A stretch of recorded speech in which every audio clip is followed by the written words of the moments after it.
لله رب العالمين والعاقبة للمتقين والصلاة والسلام على رسوله محمد وآله وصحبه اجمعین۔ قابل احترام بھائیو دوستو، یہ ذی الحجہ کا مہینہ چل رہا ہے اور الحمدللہ ہم سب نے ایک سعادت حاصل کی، اور وہ سعادت ہے قربانی کی۔ یہ جو ذی الحجہ کی قربانی ہے، صحابہ کرام رضی اللہ تعالیٰ عنہ اجمعین نے حضور پاک صلی اللہ علیہ وسلم سے سوال کیا کہ یہ قربانیاں کیا چیز ہیں، ما ہی الاضاحی؟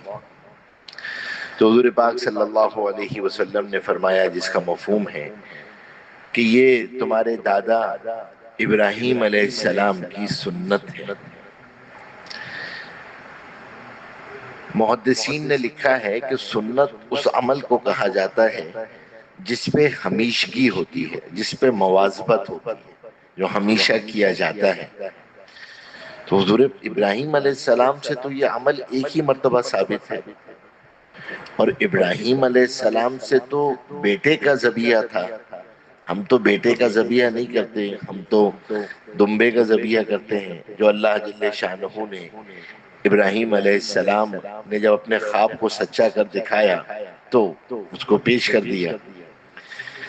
تو سوال یہ پیدا ہوتا ہے کہ ابراہیم علیہ السلام کی وہ کیا سنت تھی جو قربانی میں ہم ادا کرتے ہیں؟ تو علماء نے، محدثین نے لکھا ہے کہ اصل میں جو اس کی کور تھی، جو اصل چیز تھی، وہ تھی اللہ کے حکم کے آگے اپنی خواہشات کو قربان کر دینا۔ قربانی اس چیز کا نام ہے۔ اسی لیے قرآن کریم میں اللہ جل شانہ نے فرمایا کہ مجھ تک تمہارا خون نہیں پہنچتا، گوشت نہیں پہنچتا، وہ تو تقویٰ پہنچتا ہے تمہارا، وہ تو اندر کی جو قربانی ہوتی ہے نا، وہ پہنچ رہی ہوتی ہے۔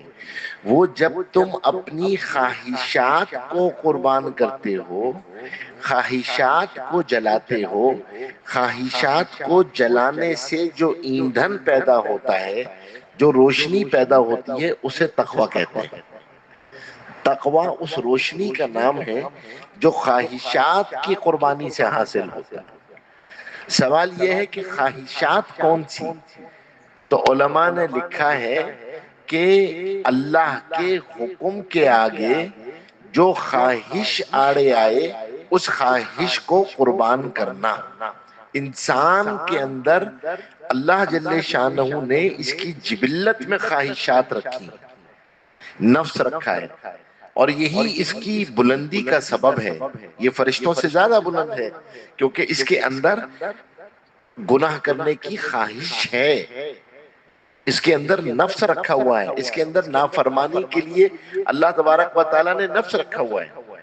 فرشتوں کے پاس تو وہ ہے ہی نہیں، فرشتوں کو تو اللہ تبارک و تعالیٰ نے ایسی کوئی صلاحیت ہی نہیں دی ہے۔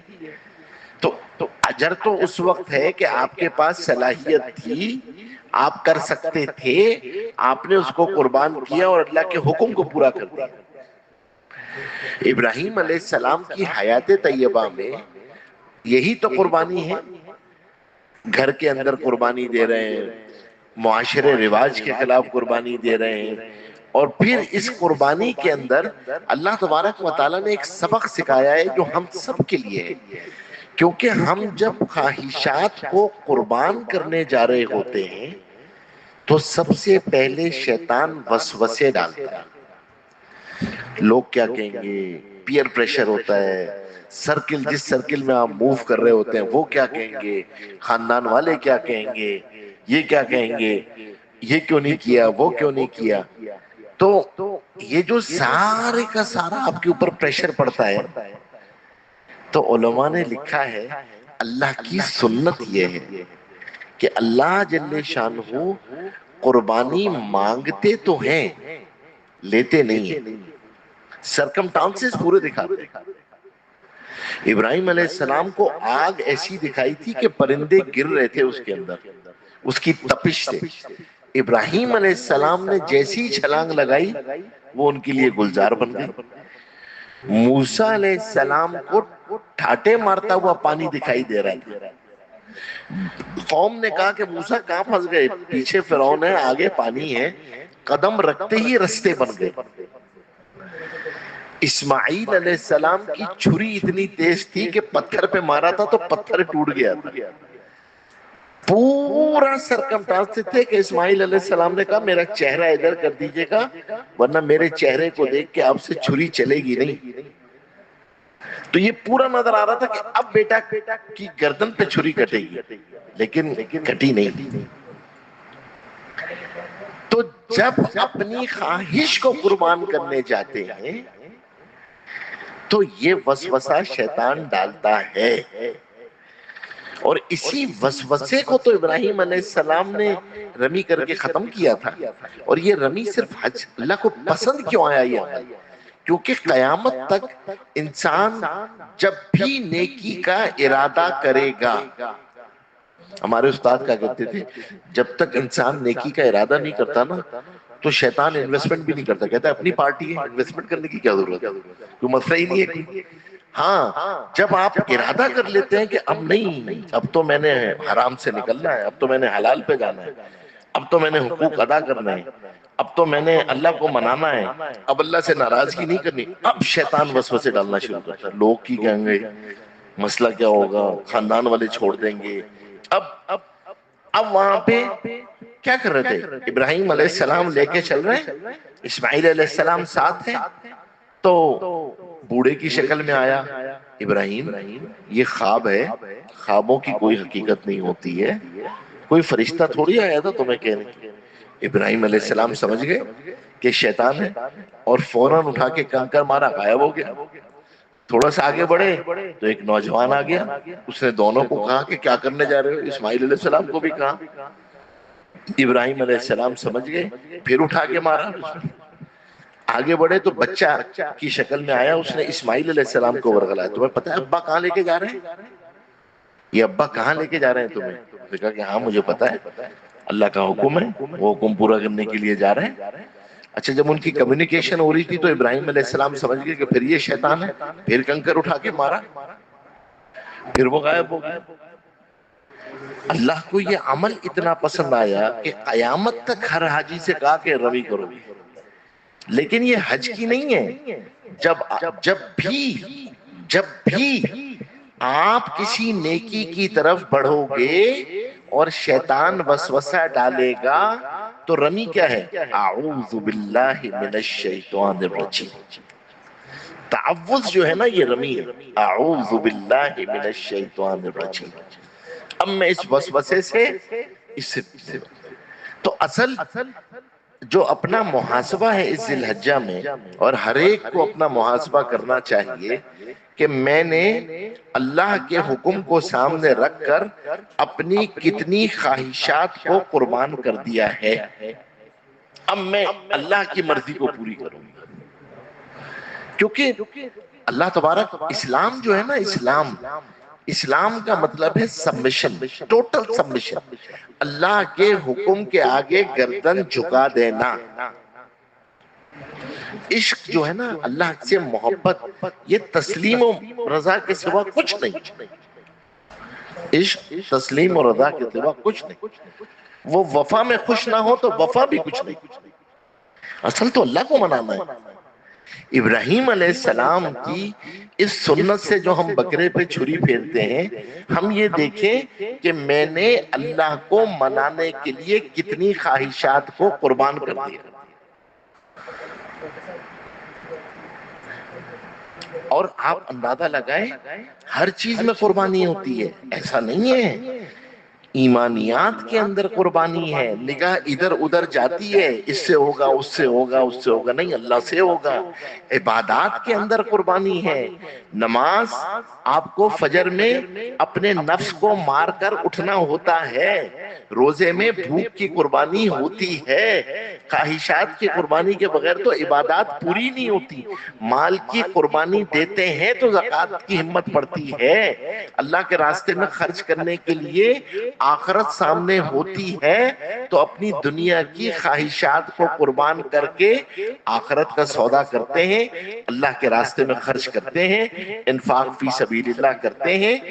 معاملات کے اندر پیسہ سے محبت فطری ہے، بخل فطری ہے، اس انسان کے اندر بخل ہے، انسان فطرتاً بخیل ہے۔ قربانی کرتا ہے تو میراث دینے کی ہمت پیدا ہوتی ہے، ورنہ تو بظاہر میراث میں مال جاتا ہوا نظر آتا ہے نا، دل میں تو یہ آ رہا ہوتا ہے نا کہ مال بچا کے رکھوں، لیکن اللہ تبارک و تعالیٰ کے لیے جب اس خواہش کو قربان کرتا ہے، لوگوں کا حق ادا کرتا ہے، تو اب کیا ہوتا ہے؟ اب اللہ اسے نوازتے ہیں، اب وہ اللہ کا محبوب بنتا ہے۔ لوگوں کے قرضے ادا کرنے کے لیے خواہشات تو قربان کرنی پڑتی ہیں نا، ضروریات قربان کرنی پڑتی ہیں۔ آدمی اپنی خواہشات قربان، بھائی میں گاڑی نہیں بدلوں گا، میں گھر نہیں لوں گا، میں لوگوں کے پیسے ادا کروں گا۔ حکم تو یہاں تک ہے کہ عبادات کے اندر بھی فیصلہ کرو، اگر قرض ادا کرنے کی ہمت نہیں ہے تو باقی نفلی عبادت میں خرچ کرنے کی اجازت نہیں ہے، قرض ادا کرو۔ کیوں؟ کیونکہ علماء نے لکھا ہے دین خواہشات پورا کرنے کا نام نہیں ہے، اللہ کا حکم پورا کرنے کا نام۔ دل چاہ رہا ہے عمرہ کر لوں، ادھر لوگوں کے پیسے ہیں، نہیں، آپ کی خواہش کا نام دین نہیں ہے، یہ قربانی سکھاتی ہے۔ یہ پیراڈائم شفٹ ہے جو ہمیں سمجھنا چاہیے، ہمارا پیراڈائم رانگ فٹ پہ گیا ہوا ہے۔ ہم سمجھتے ہیں دل چاہا تو نماز پڑھ لی، دل چاہا چھوڑ دیا، رمضان میں پڑھ لی، دل چاہا کر لیا، دل چاہا دے دیا، دل چاہا عمرے پہ، نہیں نہیں نہیں، اللہ کے حکم کو سامنے رکھ کے پورا کرنا۔ اللہ کے حکم کو پورا کرنے کا نام دین ہے، خواہشات پورا کرنے کا نام دین نہیں ہے۔ خدا نہ خواستہ کسی کی زمین میرے پاس آئی ہوئی ہے، کسی کا مال میرے پاس آیا ہوا ہے، اب دل اچھا لگ رہا ہے، دگ رہا ہے، بھائی میرے تو ایسٹ بن رہے ہیں، نہیں نہیں نہیں نہیں نہیں نہیں نہیں، میں نے تو اللہ کا حکم پورا کرنا ہے، اس کو واپس دینا ہے۔ کیوں؟ کیونکہ ظلم تو اندھیرا ہے، قبر میں بھی اندھیرا ہے، برزخ میں بھی اندھیرا ہے، معاشر میں بھی اندھیرا ہے۔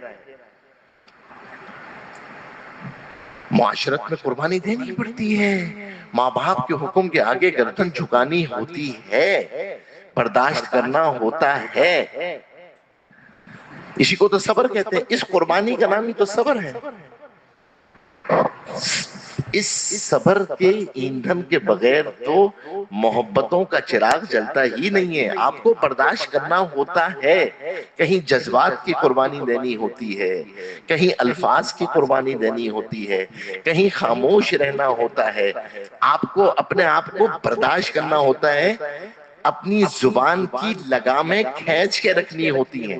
دل چاہ رہا ہوتا ہے کہ ایک سے دو سنا دوں، دل چاہ رہا ہوتا ہے کہ میں یہ کر دوں، لیکن تناویں کھینچ کے رکھنی ہوتی ہیں۔